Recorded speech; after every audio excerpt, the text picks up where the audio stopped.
Hello বন্ধুরা, আমার দূরের এবং কাছের সকল বন্ধুকে জানাই শুভেচ্ছা স্বাগতম। আজকে আমি এটা আবার প্রত্যেকদিনের মতো নতুন ভিডিও নিয়ে হাজির হয়েছি। আজকে আমি রান্না করব দেশি আলু আর শিম দিয়ে সরপুঁটি মাছ। মাছগুলো পিস পিসভাবে কেটে নিয়েছি, ভালোভাবে পরিষ্কার করে নিয়েছি। এরপর আমি চুলার উপরে ফ্রাই প্যানটা দিয়ে এর মধ্যে তেল আর পেঁয়াজ কুচি দিয়ে রেখেছি। এখন এগুলো আমি ব্রাউন কালার করে ভেজে নেব। আমার পেঁয়াজগুলো ব্রাউন কালার হয়ে গেছে। এবার আমি একটু পানি দিয়ে দেবো। দিয়ে পরিমাণ মতো যে সকল মশলা আমি এক জায়গায় নিচ্ছি, দিয়ে সব দিব। রসুন বাটা, জিরা বাটা, তারপরে লঙ্কা গুঁড়া, তারপরে হলুদ গুঁড়া, আর এগুলো এখন আমি অ্যাড করে দিব।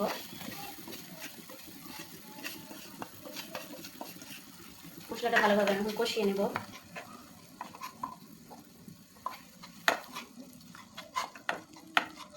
আপনারাও ভালোভাবে কষিয়ে নেবেন। মশলাগুলো আমার ভাজা ভাজা হয়েছে। এবার আমি পিস করে ধুয়ে রাখা মাছগুলো ওর মধ্যে দিয়ে ভালোভাবে কষিয়ে নেব। আপনারা চাইলে মাছ ভাজি করে রান্না করতে পারেন, তবে যেহেতু আজকে বাজার থেকে মাছটা নিয়ে এসেছে টাটকা, ওর জন্য আমি সরাসরি কষিয়ে রান্না করতেছি। অন্যরকম একটা স্বাদ হবে। 3-4 মিনিট আমি ভালোভাবে কষিয়ে নেব। মাছটা আমার কষানো হয়ে গেছে। এবার আমি মাছগুলো উঠিয়ে রাখবো, পিস পিস করে উঠিয়ে নেব। মাছগুলো উঠানো শেষ। এবার আমি সবজিগুলো ভালোভাবে কষিয়ে নেব। মশলাগুলোর মধ্যে আমি সবজিগুলো দিয়ে দেবো। টুকরো টুকরো করে কাটা সবজিগুলো দিয়ে দেবো। সবজিগুলো আবার ভালোভাবে আমি কষিয়ে নেব। আমার সবজিগুলো কষানো শেষ। এবার আমি ঝোল দিয়ে মাছগুলো দিয়ে দিব। পানিগুলো দিয়ে দিলাম। এবার আমি মাছগুলো দিব।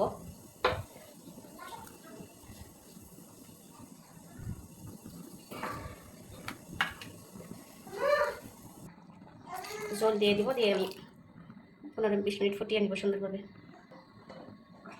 ভালোভাবে নেড়ে চেড়ে ঢাকনা দিয়ে ঢেকে দেবো। 15-20 মিনিট আমি কুকিং করে ফেলবো। তারপরে এবার আমার রান্নাটা প্রায় শেষ। এখন আমি কিছু কাঁচামরিচ দিয়ে দিব রান্না শেষে, ওর সুন্দর একটা ফ্লেভার আসবে। 2 মিনিট ফুটিয়ে রেখে আমি চুলাটা অফ করে দিব।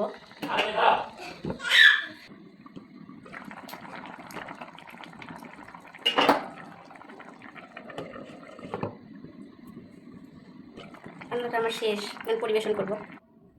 আমার রান্নাটা যদি আপনাদের ভালো লাগে, কেমন লাগলো তা জানিয়ে আমার কমেন্ট বক্সে অবশ্যই কমেন্ট করবেন, এবং আমার চ্যানেলটা সাবস্ক্রাইব করবেন এবং শেয়ার করে দিবেন।